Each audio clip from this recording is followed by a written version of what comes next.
شروع اللہ کے نام سے جو بڑا مہربان نہایت رحم والا ہے۔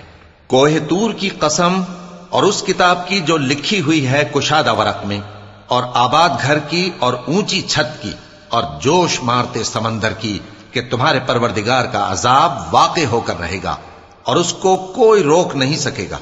جس دن آسمان لرزنے لگے کپ کپا کر اور پہاڑ سچ مچ اڑنے لگیں تو اس دن جھٹلانے والوں کے لیے خرابی ہوگی جو بیکار باتوں میں پڑے کھیل رہے ہیں۔ جس دن ان کو آتش جہنم کی طرف دھکیل دھکیل کر لے جائیں گے اور کہا جائے گا یہی وہ جہنم ہے جس کو تم جھوٹ سمجھتے تھے۔ تو کیا یہ جادو ہے یا تم کو نظر ہی نہیں آتا؟ اس میں داخل ہو جاؤ اور صبر کرو یا نہ کرو تمہارے لیے یکساں ہے۔ جو کام تم کیا کرتے تھے یہ انہی کا تم کو بدلہ مل رہا ہے۔ جو پرہیزگار ہیں وہ باغوں اور نعمتوں میں ہوں گے، جو کچھ ان کے پروردگار نے ان کو بخشا اس کی وجہ سے وہ خوشحال ہوں گے، اور ان کے پروردگار نے ان کو دوزخ کے عذاب سے بچا لیا۔ کہا جائے گا کہ اپنے اعمال کے صلے میں مزے سے کھاؤ اور پیو، تختوں پر جو برابر برابر بچھے ہوئے ہیں تکیے لگائے ہوئے ہوں گے، اور بڑی بڑی آنکھوں والی حوروں کو ہم ان کی بیویاں بنا دیں گے۔ اور جو لوگ ایمان لائے اور ان کی اولاد بھی راہ ایمان میں ان کے پیچھے چلی، ہم ان کی اولاد کو بھی ان کے درجے تک پہنچا دیں گے اور ان کے اعمال میں سے کچھ کم نہ کریں گے۔ ہر شخص اپنے اعمال میں پھنسا ہوا ہے، اور جس طرح کے میوے اور گوشت کو ان کا جی چاہے گا ہم ان کو عطا کریں گے۔ وہاں وہ جام شراب کی چھینا جھپٹی کریں گے جس کے پینے سے نہ کوئی لغو بات ہوگی اور نہ کوئی گناہ کا کام۔ اور نوجوان خدمتگار جو ایسے ہوں گے جیسے چھپائے ہوئے موتی جو ان کے آس پاس پھریں گے، اور ایک دوسرے کی طرف رخ کر کے آپس میں گفتگو کریں گے، کہیں گے کہ اس سے پہلے ہم اپنے گھر میں اللہ سے ڈرتے رہتے تھے تو اللہ نے ہم پر احسان فرمایا اور دوزخ کی گرم ہوا کے عذاب سے ہمیں بچا لیا۔ اس سے پہلے ہم اسے پکارا کرتے تھے، بے شک وہ احسان کرنے والا ہے، مہربان ہے۔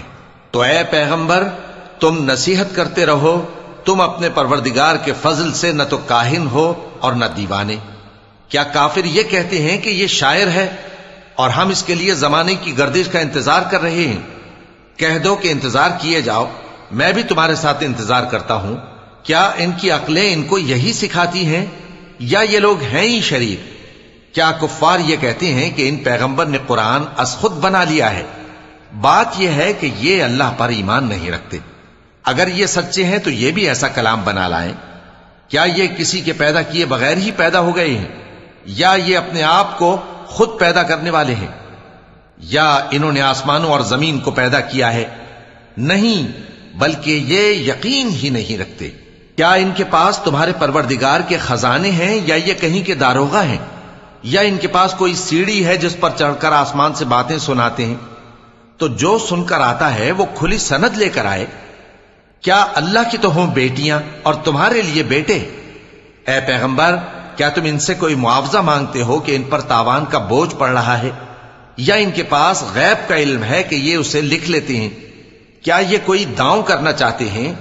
تو کافر تو خود داؤں میں آنے والے ہیں۔ کیا اللہ کے سوا ان کا کوئی اور معبود ہے؟ اللہ تو ان کے شریک بنانے سے پاک ہے۔ اور اگر یہ آسمان کا کوئی ٹکڑا گرتا ہوا دیکھیں تو کہیں کہ یہ ایک تہ بتہ بادل ہے، پس ان کو چھوڑ دو یہاں تک کہ یہ اس روز کا سامنا کر لیں جس میں یہ بے ہوش کر دیے جائیں گے، جس دن ان کا کوئی داؤں کچھ بھی کام نہ آئے گا اور نہ ان کو کہیں سے مدد ہی ملے گی۔ اور ظالموں کے لیے اس کے سوا اور بھی عذاب ہے، لیکن ان میں کے اکثر نہیں جانتے۔ اور تم اپنے پروردگار کے حکم کے انتظار میں صبر کیے رہو، تم تو ہماری آنکھوں کے سامنے ہو۔ اور جب اٹھا کرو تو اپنے پروردگار کی تعریف کے ساتھ تسبیح کیا کرو، اور رات کے بعض اوقات میں بھی اور ستاروں کے غروب ہونے کے بعد بھی اس کی تسبیح کیا کرو۔